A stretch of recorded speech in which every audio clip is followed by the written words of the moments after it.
Hello everybody, I'm just currently tweeting out the stream that we are live. Okay.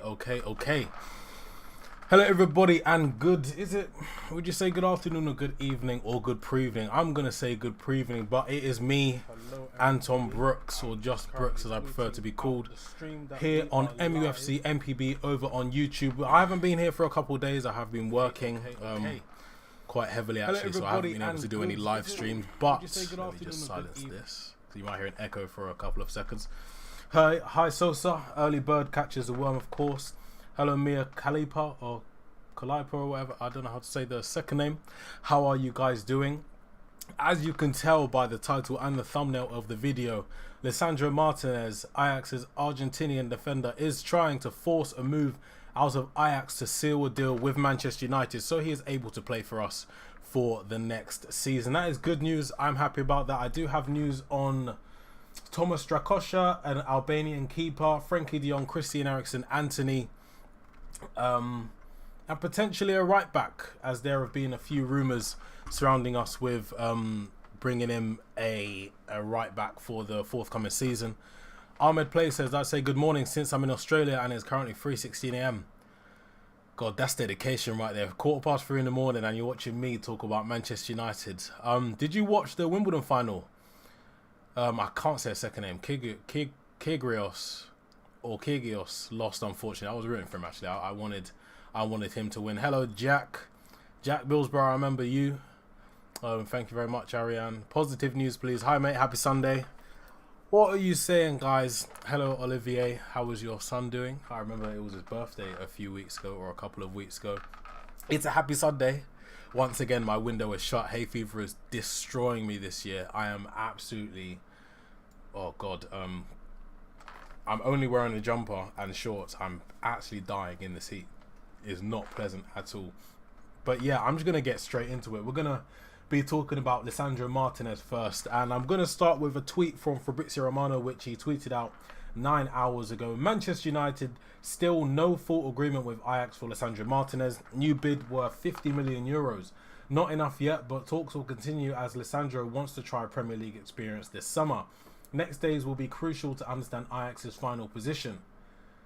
Rob Draper, who is a chief football writer for the Mail on Sunday, says United will have to raise their £43 million bid for Lisandro Martinez if they want to sign the Ajax defender. Now, this is where the title and the thumbnail really comes into it. Steve Bates, chief football writer with the Sunday People, chairman of the Football Writers Association for 4 years, says Lisandro Martinez is ready to force his way out of Ajax to seal a move to Manchester United. Fellow Ajax stars believe Martinez is ready to go to war with the club to join Manchester United, and this is just the news that I'm hoping for, and I hope that it is very true, mainly because we are so guilty of drawing out these transfer negotiations when it's just over a matter of £3 or £4 million. I mean, me and you, like the ordinary person, probably don't understand the specifics of the business that goes into transfer deals like this, especially when it does involve Manchester United. As you know, we are the biggest club in the world. We do get taken advantage of as much as possible, but when it's just a matter of a few million, you just have to think, why can't we just pay it? Ajax have set their price. He is their player. He is technically their property, so they can demand exactly what they want. And if we're only a couple £1 million off, why is it taking so long? I don't personally understand, and I'm sure many of you guys don't either, but these are just the specifics and logistics that go into dealing with clubs and obviously paying such copious amounts of money. You're looking at money that we'd never even be able to dream of, just, you know, being spent on one player. Obviously their risks are involved. There will probably be add-ons as well, add-ons, not add-ons, that do get included in these negotiations. But when it's just a matter of a couple of million, it really does grind my gears, you know. I just don't really understand. Ahmed says, yeah, saw that, wish he did win. Listen, I was watching it as well, and there was a couple of hecklers in the crowd. A woman probably should have... My friend was at the final actually, and he was videoing the woman, not in that type of way, but what she was saying and stuff. I need to watch the videos again, but it was I can understand Nick's frustration. Any update on the Christian Eriksen medicals? Yes, I do have updates on the Eriksen medicals, and I will be speaking about them just a bit later on in this stream. Ariane says, do you think Frankie de Jong to United will happen? I think the only reason I think it will happen is because we've been in it for way too long for something to come out right now preventing us from doing a deal. We've been involved for over 2 months now, and I don't think that we're in any sort of position to walk away. And that's the only reason I think it will be done. Isaac says, Mia says, Lisandro and Anthony deals should be done together so we get a discount.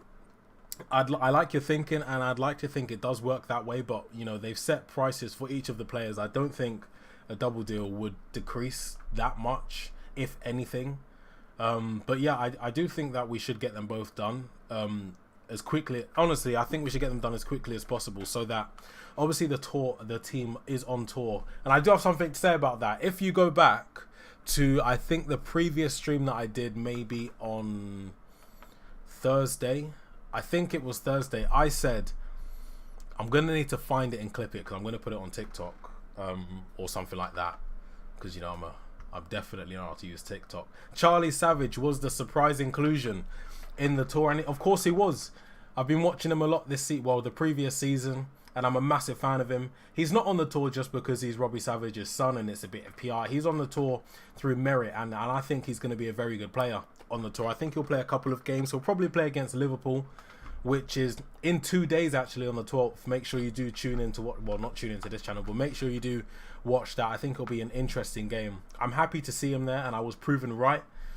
I don't just talk smoke out my arse. I do actually know a little bit about football, to you guys' a surprise. But yeah, I'm happy to see him there, and I wish him all the best, as well as the other youth team players, Garnacho, Ethan Laird.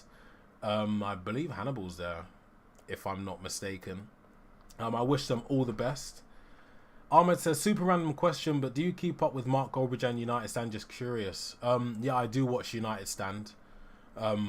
I've been watching him for years. Mark Goldbridge followed me on Twitter the other day. I want to message him, but I need to think about what to say. Olivier says, important thing I would like you to debate is one more new era same mistake. We are not able to give the coaches first choice. Timber, Nunez, De Jong, Dumfries. Dumfries will get spoken about in this episode of, well, I guess transfer talk as well. Olivia says, Moyes wanted Bale, Kroos was given Fellaini. Mourinho wanted Koulibaly, given Lindelof. And yeah, I think obviously we are, you know, repeating the same patterns.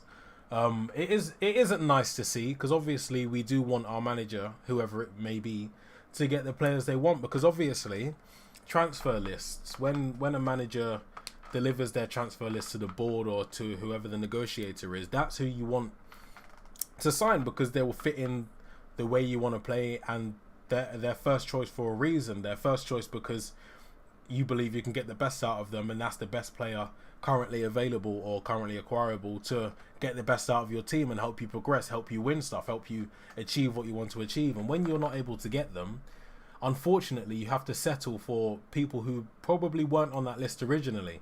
Now with Timber was obviously Erik ten Hag's first choice. We weren't able to get him, and he will be staying at Ajax at least for another season.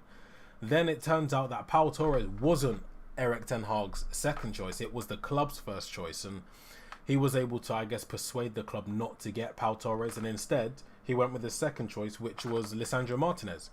Now, with Lisandro Martinez, he obviously wants to make the move to Manchester United, and obviously we want to buy him, but there's just a difference in the valuations that we seem to have on the player.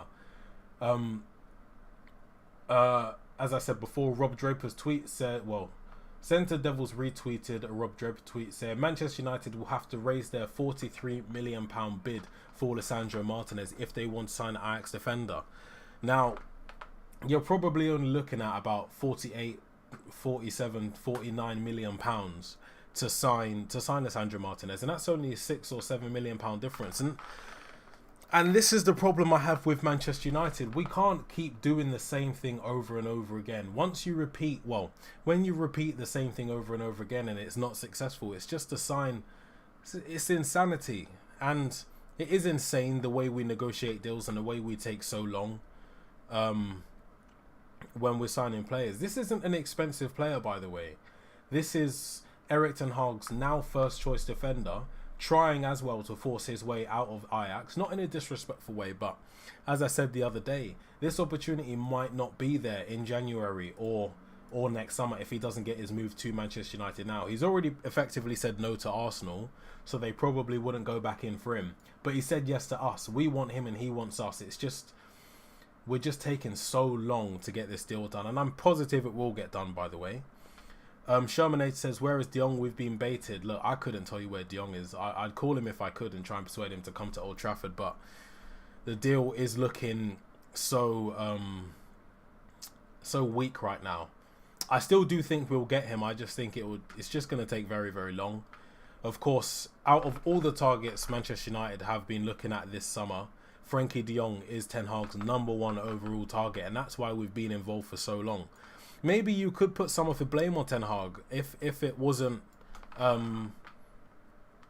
what's it called? The reason we've been in this deal for so long is because Erik Ten Hag wants him. I mean, look, I like Frenkie de Jong. I think he's a world-class player.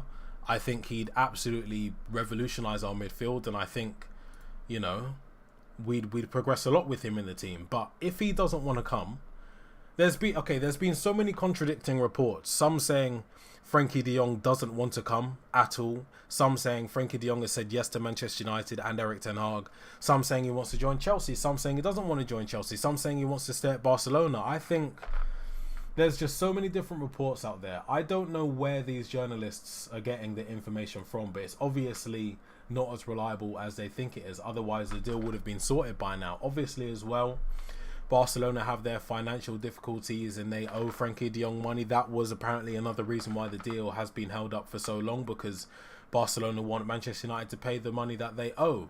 Obviously, if that were to be the case, and we did go ahead and do that, that would add £17 million to any bid that we have to put in. Now, they might be in a situation where they're saying, yeah, we'll pay it, but let's take the £17 million off the bid that off the price tag that you want for Frenkie de Jong to obviously make up for the reimbursements. But I don't know. I'm not in the boardroom. I'd love to be a fly on the wall when in these negotiations to see why it takes so long. But that's what I think is happening with Frenkie de Jong. I think we'll still get him. I just think it's going to take a very, very long time. Stefan says, thoughts on the deal for Lazio keeper Strakosha? Yeah, he's the next person I do want to talk about, so I'll just leave that for a couple of minutes. Samrat says, are we looking into Paredes from PSG? Honestly, I don't think so. I was watching United Stand earlier, and Mark Goldbridge on there was talking about Paredes. I don't know where the links came from, but he obviously would be a replacement for Frenkie de Jong. MC Album says, what's happening with Eriksen? I thought it's still done right there. The deal is done, just the medicals need to be done. I'll read your report here. From Rob Dawson, ESPN, he says, Christian Eriksen is set to undergo his United medical shortly and could join United's tour in Melbourne. So obviously he wasn't on the plane because he's not officially a Manchester United player yet. It's he just needs to take his medicals, which should have been done today or tomorrow.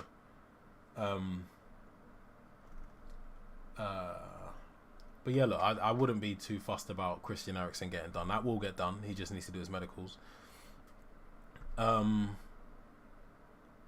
Stefan says, thoughts on Laird potentially being our second choice right back? I don't think he can be our second choice right back right now. Obviously, we have two right now in Wan Bissaka and Diogo Dalot. We are also looking at bringing in another right back. Not a single player wasn't mentioned, but according to Samuel Luckhurst, Erik Ten Hag wants to sign a new right back. Dumfries is a name that has been talked about fairly consistently. That doesn't mean that Erik Ten Hag has said he wants to get Denzel Dumfries, but he has been linked to Manchester United quite a lot this summer. He would be the ideal right back. I believe he's 26 years old. He's quite tall. He's 6'2", I think. So he does have a bit of aerial presence about him. He wouldn't cost a lot as well, probably around £25 million, which is a very reasonable price for him. He's in his prime years and he's only able to get better. He's obviously Dutch. He captained PSV before he moved to Inter Milan last season. He had a good season there. Had a good Euros with Netherlands as well. I just think he'd fit Manchester United like a glove. He's obviously Dutch. I reckon he'd have a good relationship with Erik Ten Hag as well. I just think that we haven't had any concrete links to him, so don't hold your breath with that one. Tinashe says, to be fair, they said they wanted 50 million. They're switching goalposts. Is that Ajax wanting 50 million for Martinez? If you're going to the shop, if you're going to Tesco to buy something, and it says £10 because that's how much you have to pay for it, you're not going to spend 2 months trying to get that down to £8.50 or £8. You're going to pay the £10 because that is the asking price. That is the retail price, and Ajax have set a price for Lisandro Martinez. They're obviously not budging on that valuation. So either we pack it up and leave or pay. We're just wasting time. We're wasting time that we could be spending on negotiating for other players. Rico says, De Jong not coming, he just ain't that into you. And that might be the case. Look, sometimes we just have to face the facts, bite the bullet. He might just genuinely not want to come. We haven't been in these negotiations. We can't sit there and with certainty say De Jong wants to come to us. He might be... the two clubs might be agreeing fees, but then obviously it comes down to Frenkie de Jong. If he doesn't want to leave Barcelona, he can say no. He can. I don't obviously know exactly how everything works, but I'm pretty sure if he doesn't want to leave, he doesn't have to leave, or they terminate his contract, or they buy out his contract, or something like that. But if he doesn't want to come to us, then he probably won't. But as I said, I'm still confident the deal will happen. And also, before I mentioned, there have been a lot of contradicting, rumours regarding Frenkie de Jong. Either he wants to leave, he wants to come to Manchester United, he wants to go to Chelsea, he wants to go somewhere else, he wants to stay at Barcelona. We just can't be 100% sure because of so many different things. So many different sources are saying completely opposite things. So it's very difficult for us to kind of keep up with it properly. Shermanator says, yeah, could have got Sangare and Neves for the same price. And Neves, along with Tielemans, are two of the replacements listed for Frenkie de Jong if we aren't able to get that deal over the line. So I've got a couple of questions for you guys, the comments later on. Do you think Anthony will happen? Yeah, I think Anthony will happen. I'm pretty confident on that. Nick Morris says, Neves costs more than de Jong. Wolves want 80. If they want 80 million for Neves, absolutely rule that out. We won't pay that. We just won't. Even if we want him, we won't pay that. Ajax fan here since the youth. It was known if Barca comes for Frenkie, he is gone. It is his dream club. No way he is leaving. Yeah, and look, we've been in these situations before. Look, we had Ronaldo. He wanted to go to Madrid because that was his dream club. We had to let him go. It was sad seeing him go, and it's going to be sad seeing Frenkie de Jong potentially not come to Manchester United. But money talks, and Barcelona need it. Barcelona need the money, and we're here to pay them the money. It's just whether we can get the deal over the line in a realistic time. Only listening to Fabrizio and de Jong, to be honest, the journos are giving bad news based on where they are from. Exactly. And that's why, especially when I'm talking about de Jong in these streams, I bookmark tweets. Well, how I prepare for the stream is, obviously, I follow journalists, I follow aggregator accounts on Twitter. Obviously, MUFC MPB sends me tweets as well. But I bookmark Fabrizio's tweets, David Ornstein's tweets, and tweets from tier 1 or tier 0 journalists to read to you guys, because those are the most reliable ones. But yeah, I don't listen to a lot of people when it comes to certain transfers and certain rumours. Matt Judge that's why. Matt Judge, one of Ed Woodward's proteges. It's such a shame the way Manchester United are run, isn't it? Because any other club would have got this de Jong deal done after 2 or 3 weeks. De Jong returns to Barca training tomorrow. Yeah, of course he's returning to training. He has to train. He's not going to skip training, obviously. So that was expected. Yeah, I'm not too surprised by that. A lot of people are getting a bit annoyed at that, actually. Why is he going to training if he wants to leave? But, he has to train. He's a footballer. Ahmed says, well, what's the point of the press? They must post stories no matter how unreliable they are. Wouldn't be surprised if we hear some other crazy-ass stories about him signing with another team. Look, I studied sports journalism at university in Liverpool. You have a reputation.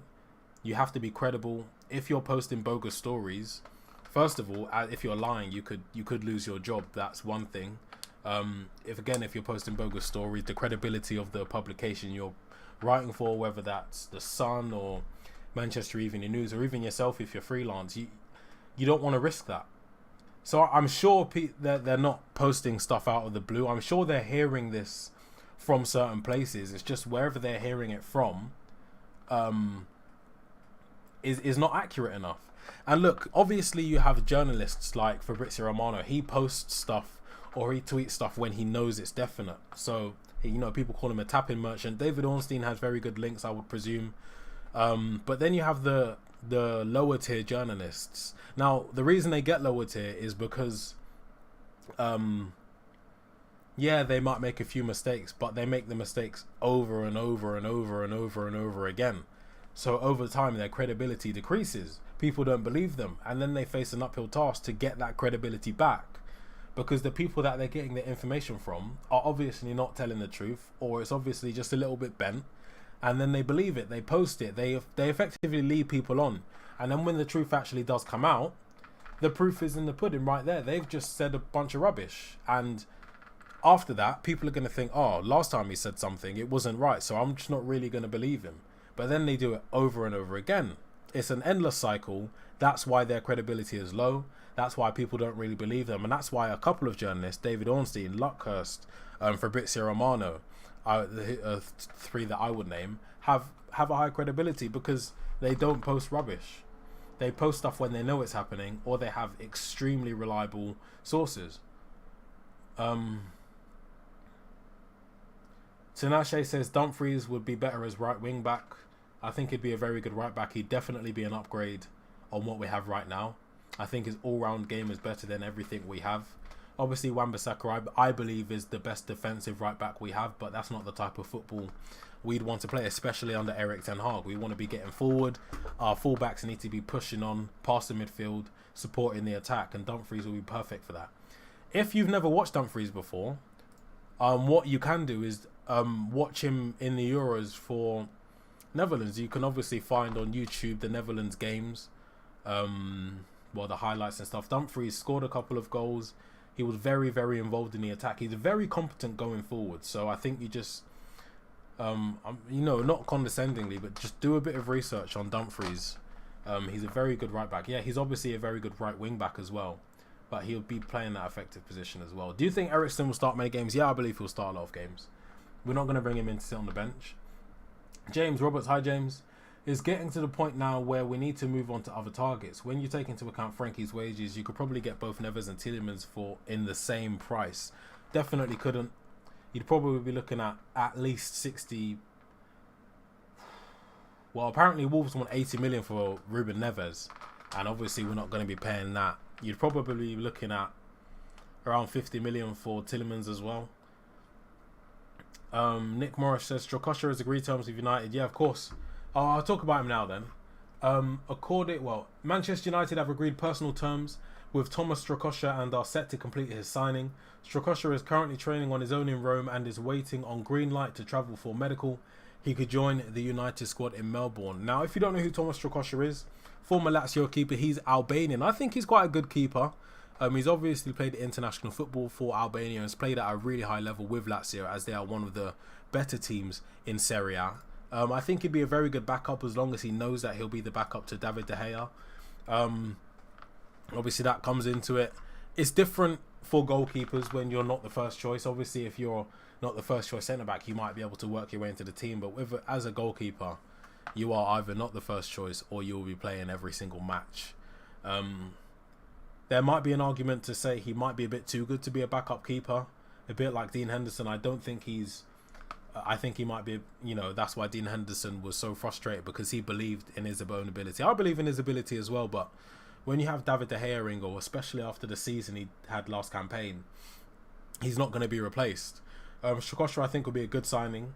I believe he'll be on a free as well. So I'm excited for him. Obviously, that means we won't be getting Sergio Romero. Pardon me, sorry. We won't be getting Sergio Romero back at the club, as that was a rumour probably a week ago, but I'm very happy with Strakosha. Ahmed says, where would you rate Gerard Romero? Where would you rate that's meant to be Gerard Romero, right, instead of Romano, as a journalist, because this whole De Jong deal all started from his tweet that came out of nowhere. To be perfectly honest with you, I hadn't heard much of Gerard Romero before this summer. You kind of, when you're looking at new journalists, there is a tier list. Bear with me whilst I get a tier list that MPB did send me, because it literally had every single journalist and their tiers, so I'll be able to read them out to you, but I just need to find it. But as I'm looking for this, I got a question for you guys. Would you prefer either Ruben Neves or Yuri Tillemans as a replacement for Frankie de Jong? Let me know in the comments below. I'm just finding this.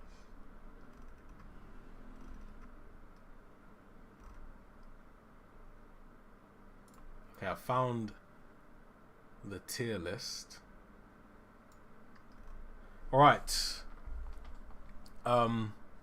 So in the tier 1 section, this is all to do with Manchester United, but in the tier 1 section we have Simon Stone, who works for the BBC, Simon Peach, Henry Winter, Mohamed Bouafsi, who's a French journalist, Romeo Agresti, Paul Joyce, Craig Norwood, Christophe Terrier, David Ornstein, Mike Verwey, who's an Ajax journalist, Sam Lee, John Percy, Arantxa Rodriguez, James Ducker, Alan Nixon, and Laurie Whitwell.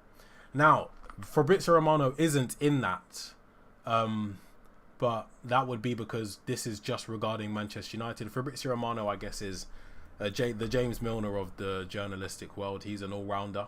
For tier 2, proven to have current sources, Gianluca Di Marzio, Fabrizio Romano, Raphael Honigstein, he's a German journalist, Matt Law, Andy Burton, Moise ESPN, Charlotte Dunker, Jason Burnt, Lee Ryder, Paul Hurst, Sebastian Giovanelli, Mike McGrath, Loic Tanzi, Patrick Berger, and Adam Crafton. Anybody under that, you probably want to take a second look at if you do see tweets or reports coming from their accounts. In that, you do have Andy Mitten, Mark Ogden, Rob Dawson, Gerard Romero, and Chris Wheeler, I would say, are the biggest ones in that. Then anything under that is you probably don't want to take much notice of them in terms of reliability when it comes to reporting on deals regarding Manchester United. Guillaume Balaguer, everybody should know him. Kaveh Solke and Darmashev, who both work for Sky Sports. Now, you do have aggregator accounts like what MUFC MPB are. Christian Falk is one. I think he's the biggest in there. But yeah, look, I can't even remember what I was actually replying to, why I got that. Ahmed, yeah, where would you rate Gerard Romero? I'd rate him quite high. He's in tier 2, so he is reliable. Tier 0 is Manchester United, by the way, so if Manchester United release a statement, that is tier 0. Then tier 1 and tier 2 are the journalists which you should be taking notice of. Tanash says, it's a shame we waited on Neves. Wolves wanted just 40 million last season. He stayed and had a great year. Now they want more. Perfect Carrick replacement for me. Look, I know he's a good player, but I'm not the biggest fan of him, if I'm totally honest with you. Especially under Ten Hag, I don't think he'd be the best fit, which is probably why we haven't been heavily linked with him this summer. Obviously, Frankie de Jong would be, which is why Ten Hag has been absolutely adamant on getting him. I also think Yuri Tillemans is kind of in the same bracket as Neves. Nick says Neves. Tinashe says we need a Neves type more, so definitely Neves over Tillemans. Rico says, if Ronaldo leaves, who do you want as a striker? Jonathan David is my answer, and I think he'll be my answer from now on. Jonathan David. He plays for Lille, formerly of Genk. He's a Canadian international, and also as well, I believe he will be absolutely rampant at the World Cup. Obviously, Canada have qualified. Unless he picks up an injury and misses it, I think he'll have a breakout tournament. It will just raise the eyebrows of the big teams around Europe. I think he'll be an absolutely amazing striker in the future. James says, Tillemans only has 1 year left and won't sign a deal. He was meant to be available this year for around 35 mil. Look, if you could get Tillemans for 35 mil or 30 million pounds, then I'd do it. I'd do that deal. We are half an hour into the show and I haven't actually said my line yet. Make sure you do follow MUFC MPB as well as myself. And on Twitter, I'm going to put my Twitter at in the comments and pin it.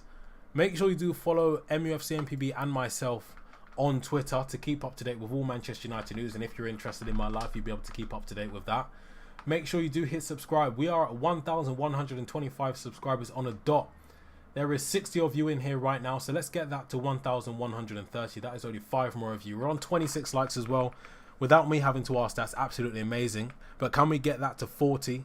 Can we get that to 40 likes in this stream? That would be absolutely amazing. One thing I do need to do is the Fantasy Premier League, because you are able to do that now. So I'm actually going to do that on the stream whilst I'm with you guys. So if you are interested in playing Fantasy Premier League football next season, well, for the next campaign, then definitely join the league. There is going to be a league, and there is going to be a prize which will be available to obviously the one person who wins. The one person who wins, you know, the league.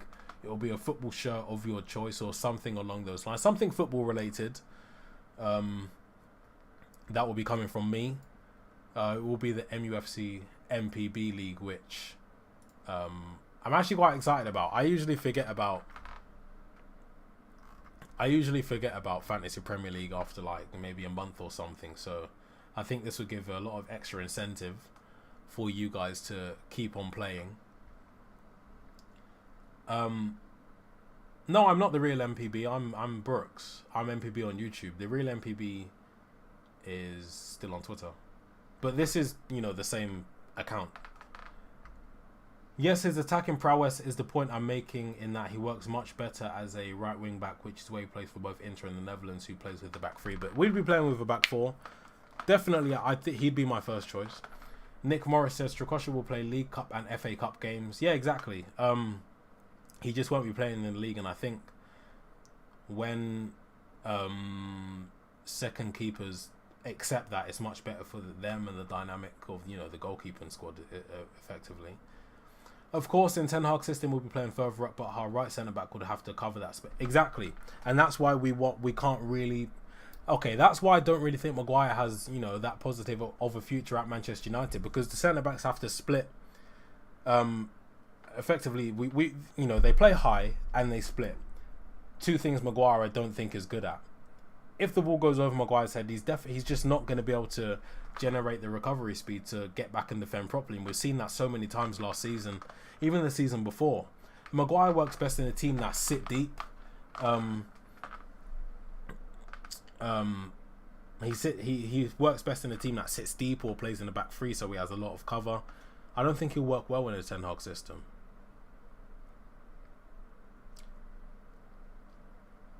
Ahmed says, I heard we're trying to hijack the Ajax player, I forgot his name, Brian Robbie. He was on loan at Leipzig. Is he any good? I think he's decent for his age. He wouldn't come in and be a first choice striker for Manchester United, definitely, but Ajax are going to re-sign him, so we've lost out on that if we were seriously in for him. Nick Morris says, I expect movement in the De Jong deal tomorrow as he returns to Barcelona training. Sorry, my throat is dry again, and this time I have Fanta. I'm treating myself to a fat bottle of Fanta because I haven't had this in ages.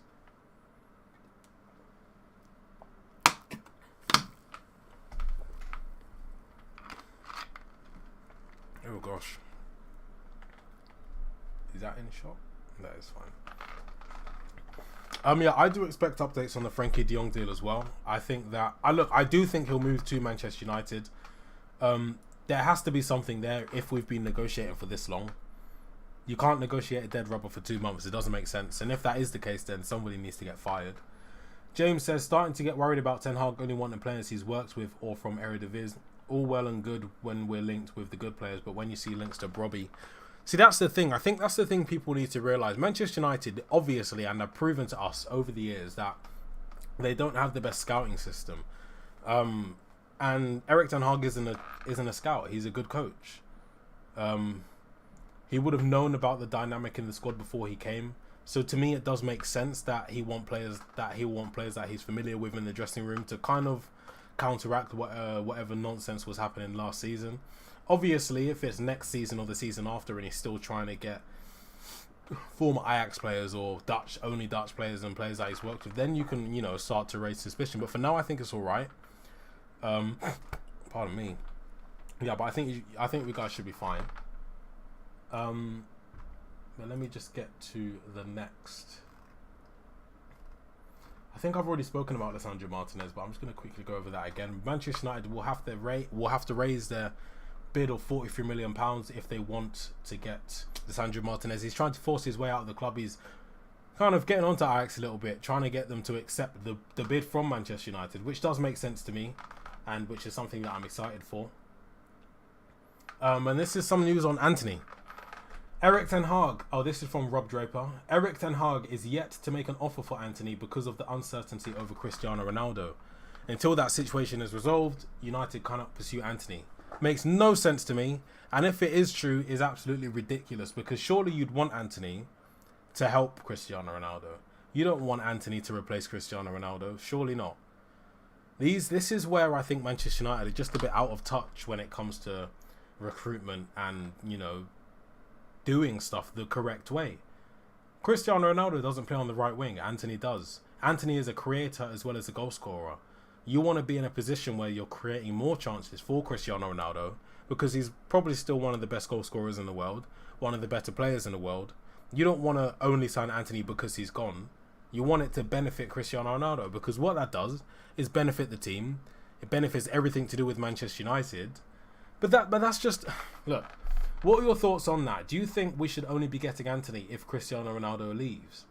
Because I fully believe, and I'm pretty sure I'm right here in saying, getting Antony whilst Ronaldo is here as a teammate would be more beneficial than if he leaves. Nick says, United should tell Barca we will pay them the upfront fee and the €20 million add-ons to De Jong for his wages owed by Barcelona. You never know, that might have already been said.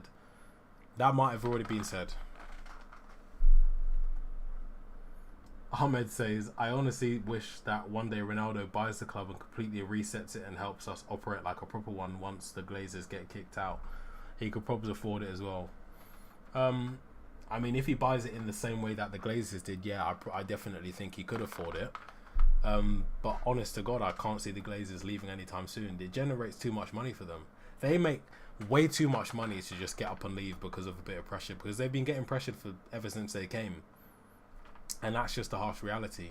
I know there's been a little bit more publicity because of, you know, fan channels and more coverage on the mainstream news, well, mainstream sports news, but they've been getting pressured for well over a decade. They've been here for almost 20 years. So I don't think this, you know, sudden, you know, burst of publicity when it comes to the Glazers out movement is gonna change their views or anything like that. And it's upsetting, because obviously I want them to leave. I know you guys want them to leave. I know they're just not very good for the club overall, but it just doesn't look like it's going to happen, to be honest. Thank you guys for the follows as well. Carl says, I hope so. I believe that is a reply to Ahmed.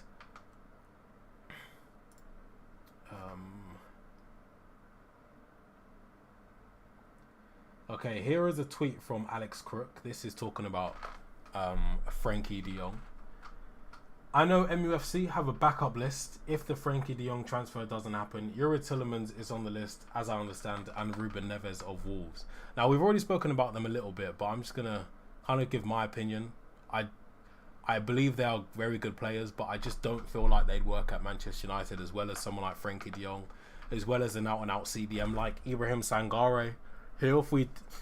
I'm stunned to think that we actually haven't been properly linked with Sangare, especially after last season, the previous season that he had for PSV in the Eredivisie and Europe. I just think that if we're not able to get Frankie de Jong, then a move for an out-and-out DM would work perfectly, because, you know, Sangare wouldn't be expensive. He'd probably be there. He'd probably be around 30 to 35 million. I'm gonna open this because I've just seen my face and it looks like fake tan got wrong. So I'm going to open that because it will just give a more like even light. Obviously you're going to see that on the back. That's just the light, the sun from outside. So you can see me a little bit better, unfortunately for you guys. Ahmed says, and that sucks because they have like no emotion. They are the most hated owners in football history, yet stay here stealing money and being proud of it. They are dragging the club into the ground. Yes, they are dragging the club into the ground, and everybody knows that. They definitely know that. I just don't think they're very in touch with football. If I'm honest with you guys, I just don't think they understand football the way other owners do. Look at Roman Abramovich when he owned Chelsea. Chelsea was his priority. Chelsea was his love child. He done everything to make sure Chelsea was successful. Yeah, he operated the club in a different way to many others. You know, manager was gone. Roberto Di Matteo won the Champions League and he was sacked within a few months. But it paid off. They won the Premier League. They won the Champions League again. Manchester United, we seem to be living in the past. We seem to still be living like we have Sir Alex Ferguson at the helm. It doesn't make sense. The owners obviously are not very good when it comes to the footballing side of things. Obviously with the brand deals and how to generate money, yeah, they make a lot. So they may feel like, yeah, we help the club do, you know, generate so much money, so we deserve a cut. But no, because we're not performing on the pitch. The club staff that we've had over the years have been awful. You're giving jobs to people that you know instead of jobs to people that would actually benefit the club. I've always said Rangnick was the best thing to happen to Manchester United in the past 5 or 6 years, because he came in, exposed everybody, people left, people got fired or people resigned, because Rangnick came in and let the world know what we already thought. What we already knew, Rangnick just confirmed it. Obviously, I think they forced him out. That's my view. You know, he took the Austrian job. They said, Manchester United said, yeah, he'll be able to do both, but then came out and said, we don't think it'll be beneficial for him to be the Austrian manager and the Manchester United manager. I believe they forced him out because they were getting exposed too much. If Rangnick was still here, we definitely have more than one transfer, you know, done over the line. That transfer being Tyrell Malacia. But that's just the situation we're in right now. I'd say Glazers are going to be here for another 5 to 10 years. Honestly, I can't see them leaving anytime soon. They make way too much money, way too much to get up and leave. Erik ten Hag is in. Yeah, I think he's going to work wonders. We're going to have a better style of play. We're going to win more games. We might win a couple of... If Manchester United win a couple of trophies next year, or just even one, Glazers are going absolutely nowhere. The only reason the Glazers will leave if Manchester United genuinely pack it up and we don't win anything, we don't qualify for Europe. When they start losing money, that's when they get out. But we're not going to be losing money anytime soon. Anytime soon. Do you guys have any more questions for me? I'm absolutely baking in this heat. I'm so sweaty. We have just reached 1,130 subscribers. How many of you are in here right now? 60. Are all of you subscribed? Look in the bottom right hand side, I think it is, of your YouTube video, or just underneath, and you will see whether you're subscribed or not. If you are not, make sure you do hit that subscribe button. I reckon, well, there's 68 of you in here now. I think we could get to 1,104, maybe even 1.15k, which would be absolutely amazing. Obviously, our next big goal would be 2,000, but that is a long way away. But we are well on our way to achieving it. But our next goal definitely would be 1,150. I believe we can get to that in this stream. Also, make sure you leave a like on the video. It helps the channel a lot. It helps the channel grow.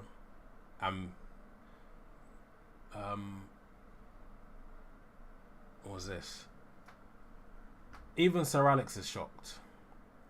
I've been seeing a few interviews of Sir Alex, and even he doesn't believe this club can come back to being the best. All he does is just wishes. I mean, I wouldn't blame him for saying that. I think we have to be real with ourselves. In Sir Alex Ferguson, we had the best, manager of, the football manager of all time, I believe. The stuff he did as manager of Manchester United was extraordinary. I don't think anything like that will ever be repeated. I saw a stat today which blew my mind. Manchester United Sir Alex Ferguson were just 2 points off winning 9 Premier League titles in a row. Do you guys understand the level of eliteness that you have to be to win 2 or 3 in a row, let alone almost winning 9 Premier League titles in a row? I think we just have to sit back and appreciate he's a god. He's a god in Manchester. He deserves all the statues outside Old Trafford. If there's a Hall of Fame for managers, he needs to be in the Hall of Fame. He deserves everything he gets. But at the same time, I don't think he should be still making decisions around Manchester United. I think we need to move on from that. We need to accept that was... I know he was there for decades, but that's just a one-time thing. Unless another manager comes along and proves himself to be better than Sir Alex, we shouldn't be operating the same way as we were when he was manager. Football's moved on, you know? No, I'm not the MUFC MPB admin. I just run the YouTube. Rico says, if Jude wants to make a splash and save face, if Frankie... We would... Jude Bellingham to Man United this summer is so far below 0% chance of happening. It's unbelievable. Definitely wouldn't happen. Definitely wouldn't happen. I'm afraid to tell you that.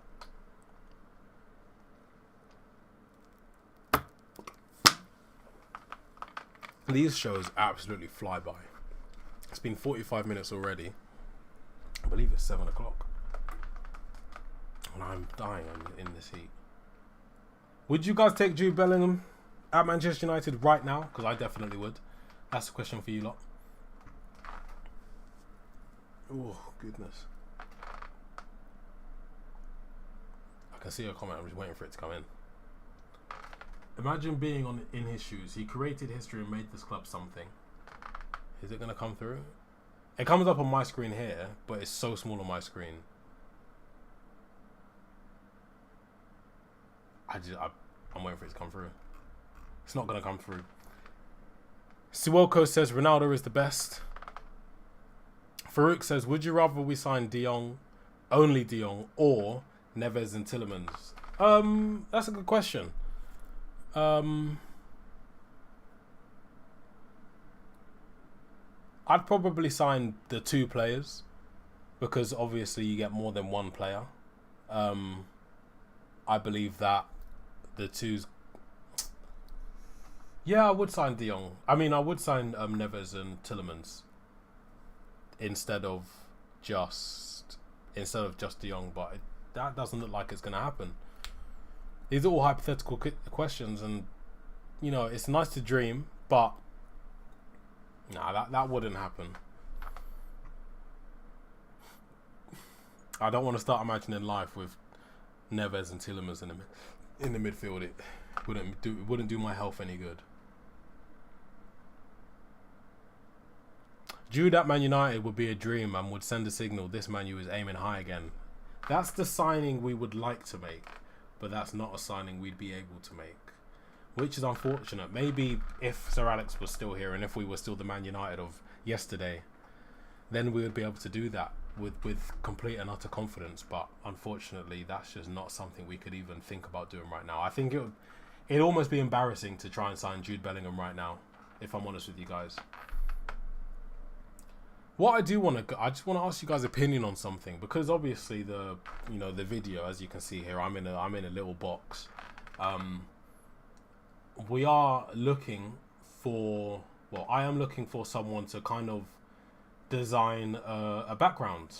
Not like a dynamic, right? It doesn't have to be too fancy schmancy, but not anything like, the United stands background, because that's top level elite. I've been in contact, I tried to be in contact with Draughty Devil, the person who did design that background, but he wasn't able to get back to me. But I am looking for someone to help design something for the video.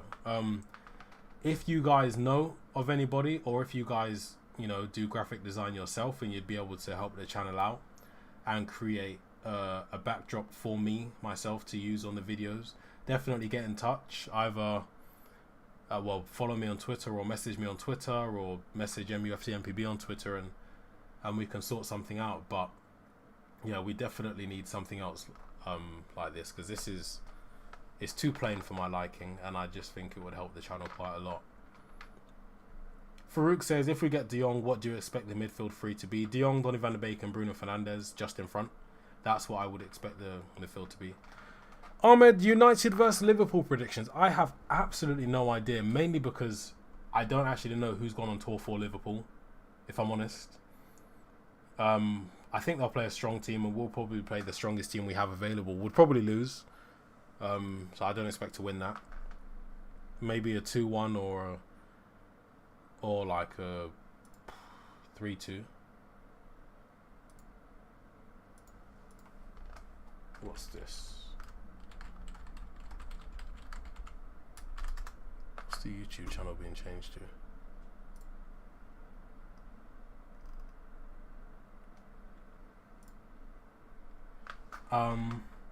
Rico, James says, imagine how bad it would be if he signs for Liverpool. Yeah, Jude Bellingham is linked to Liverpool.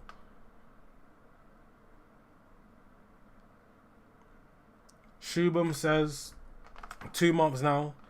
We should move on from Frankie de Jong and look for others. It's not going well. Yeah, it's easy saying that, but at the same time, because we've been in there for 2 months, it makes it even more difficult to move on because of the amount of time and effort we've put into this deal. It would be embarrassing for Manchester United to have to give up on Frankie de Jong.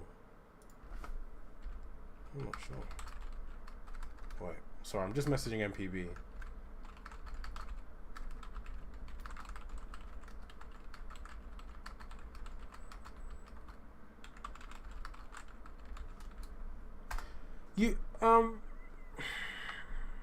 Yeah, because we've been in these negotiations for so long, regardless of what's gone on or what we think is happening, it's been 2 months, and there has to be something there. We wouldn't be negotiating a dead rubber for 2 months if it was a dead rubber. There has to be some sort of signal from de Jong or de Jong's camp that he wants to move to Manchester United, or he'd take the move. Otherwise, we wouldn't be doing it for this long, honestly.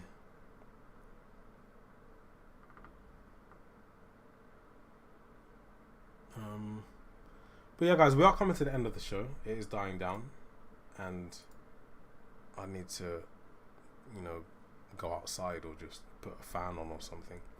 Rico says, I think Van der Beek will be a dark horse. He is a very specific player, and Erik ten Hag knows how to use him.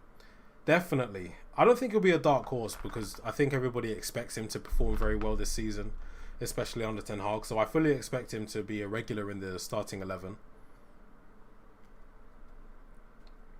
Ahmed says, quite sad to see how fans tend to accept defeat before the game starts. The passion really is slowly dying out. I love derby days back when we actually had a chance of winning in them. Listen, when it comes to Manchester United, I've said this before, but I couldn't tell you the last time I missed a match. I watch every single match. I'd do anything for Manchester United. And I've been there through the good times, and I'm currently here through the bad times. I'm never going to stop supporting Manchester United. I love Manchester United more than people might realise. But after the last couple of seasons, we'd score a goal and you celebrate, you shout, you're passionate, but then reality hits and you think, wow, we could go and concede in 2 minutes. We could concede 2 in 2 minutes. We might not even win this game. I know we're winning, but we might not win. I'm very awake to the fact that we are so far off where we're meant to be. And I don't know how long it's going to take to get back there. It is upsetting. We do accept defeat, but it just shows the level of difference between, well, in this case, Manchester United and Liverpool, because they are so much better than us. So much better than us. Look, even under Ollie, we beat Man City a few times. We had quite a good record against Manchester City in the derbies. But derby days are completely different. The form goes out the window because it's a derby day. Zeno's, hey, yes, Zeno, haven't seen your name today.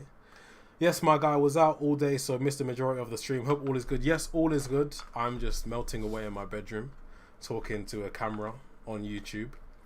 Martin B says, what's up, my dude? Hope you're doing well. Yeah, I'm doing great. I'm going to go to the gym later tonight, actually. Big chest and triceps day, so I need to eat quite a lot of food. I have a kilogram of mincemeat to eat, so that's going to be fun. Man United TV says, big up, big up. Of course, big up anything, Man United. Last season was a one-off. I don't think it was. I think this is the beginning of the end. Look at what we're doing in the transfer window. We're not really improving, are we? We've got worse. Our squad is worse than what it was last season. And Ronaldo hasn't even left yet. We're not that far off. We can have a good start and see us challenging. We are very, very far off the top. We are so far off the top. James says, seen a few idiots say Donny can't play in the Premier League and has failed. The same people are forgetting he had to play under two of the most incompetent managers in the league, Ole and Frank. 100%. 100%. Well, I'm talking about, the managers. I don't think he's failed in the Premier League. I just don't think he was given enough opportunity to prove himself. Because even when he did play for Manchester United, he was playing very well. Martin said, it's been an absolute sweat fest today, man. Can't wait for 40 degrees next weekend. Let me double check that, because that's disgusting.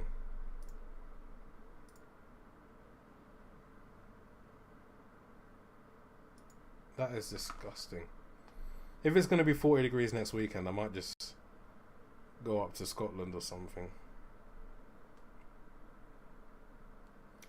34 on Sunday next week.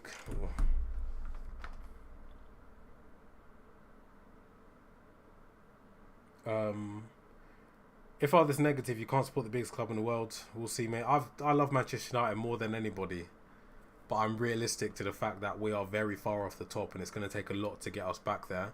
And right now, it doesn't look like we're making the right moves to get back to the top. Liverpool have strengthened, Manchester City have strengthened, Arsenal is strengthening, Tottenham have, and Chelsea will be very soon, and they all finished above us. What have we done? We've let go of a lot of players, including Pogba, Lingard, Cavani, Matic, Mata, and we've signed Tyrone Malacia. We're getting weaker and they're getting stronger.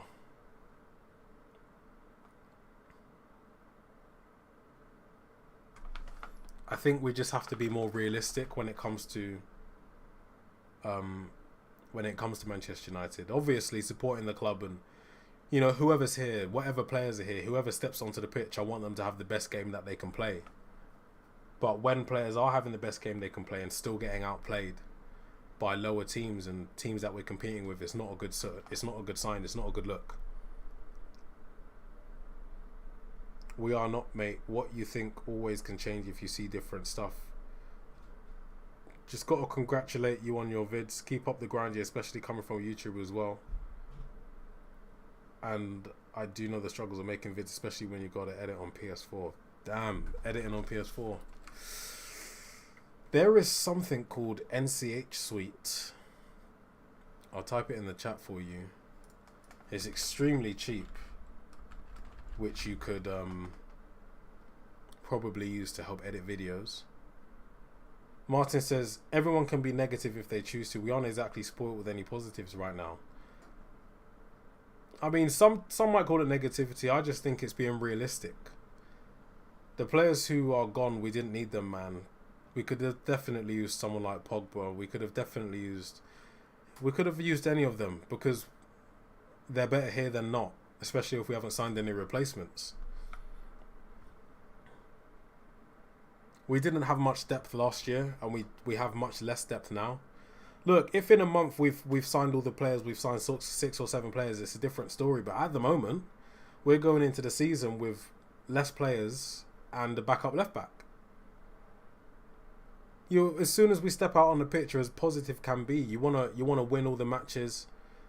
You think you can win every match, yeah. But when last season was a real insight into the players that we currently have at the squad, and they just weren't good enough. We all want our club back. Of course, I want my club back. You can be realistic, but if you say we are off, you're making bad energy. Yeah, we finished 6th last season. We finished, 30-something points off the top? We're not close at all. We have a long way to get back. And it's not going to happen in one season. We're not going to win the Premier League next season. We have to be realistic here. If you go into the season thinking that you're going to win the Premier League, you're going to be way worse than the rest of us who think, okay, it's going to take a couple of years to build back. It's going to take 18 to 24 months to get that squad properly ready to challenge for the Premier League.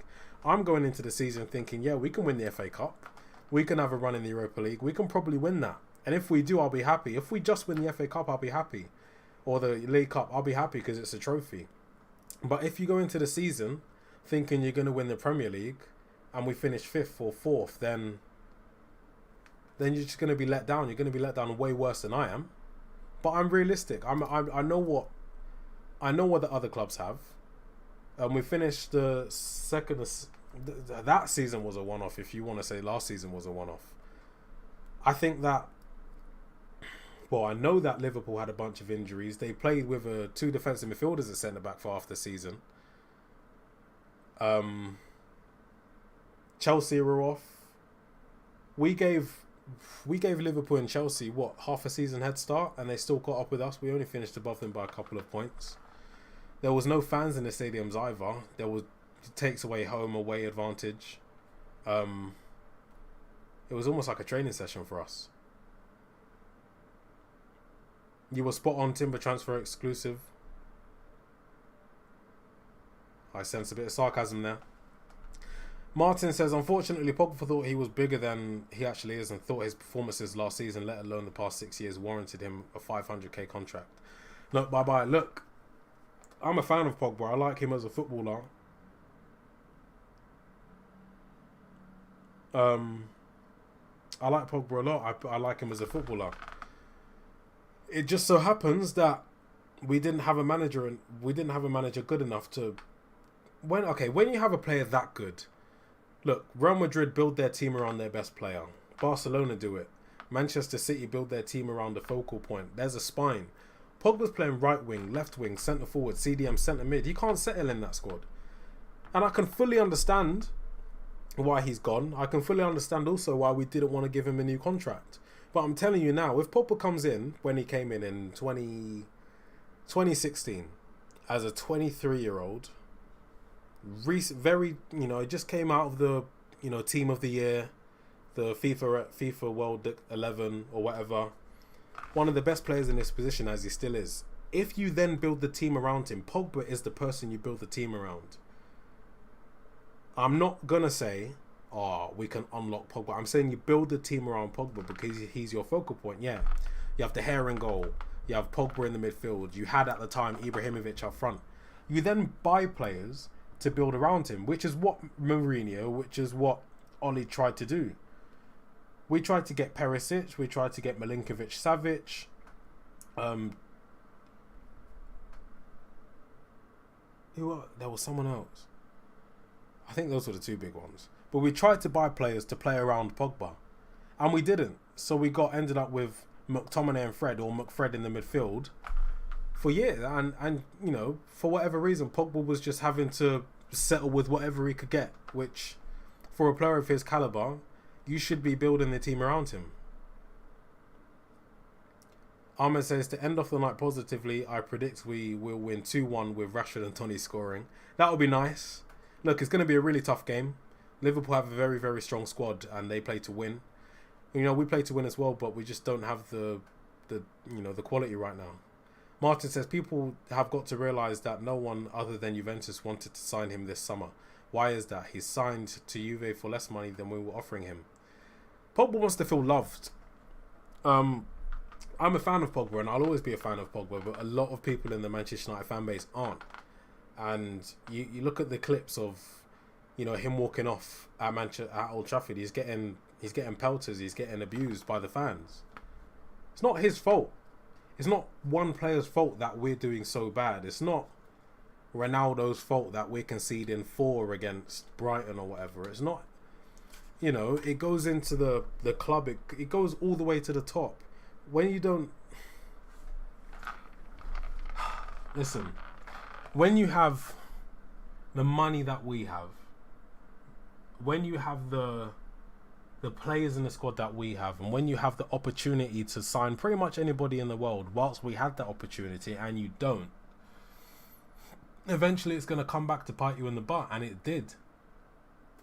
Pogba just wants to feel loved. He's gone back to Juventus where he knows that the fans love him there because he was there before. He's a professional footballer at the end of the day. He's not a businessman. Well, he probably is, but he's a professional footballer.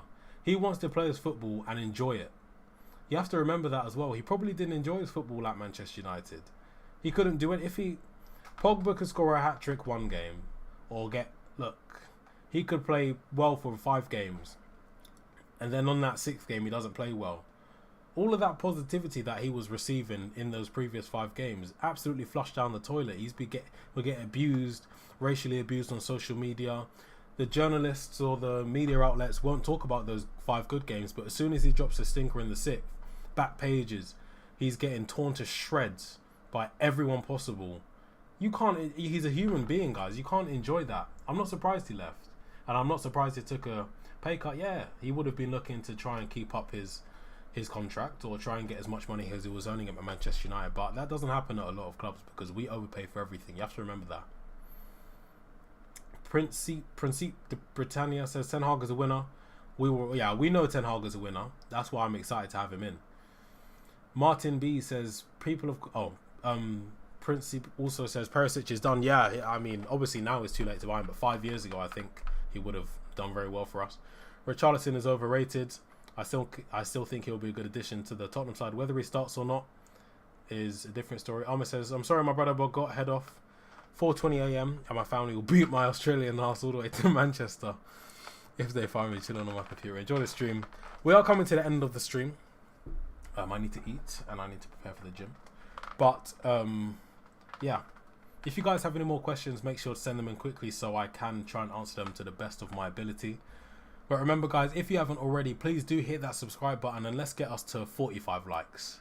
We've got 2 more.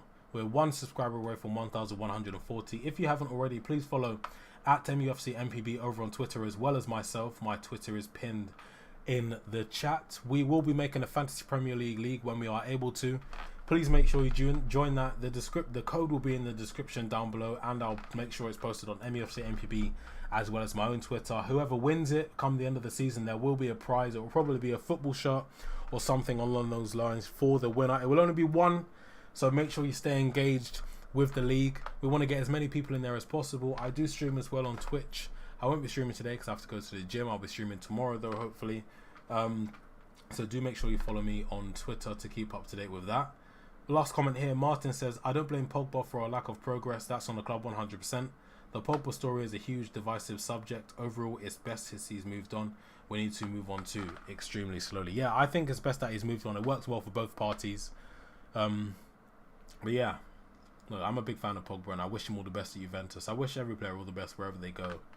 But I just really do hope that we do get the signings in with enough time to integrate them into the squad properly before the first match of the season against Brighton. We have a match against Liverpool in 2 days, so make sure you do find a way to watch that. I'll definitely be watching it, and we will talk about it the following day on the stream. But thank you guys, it has been amazing talking to you. Thank you for all the comments.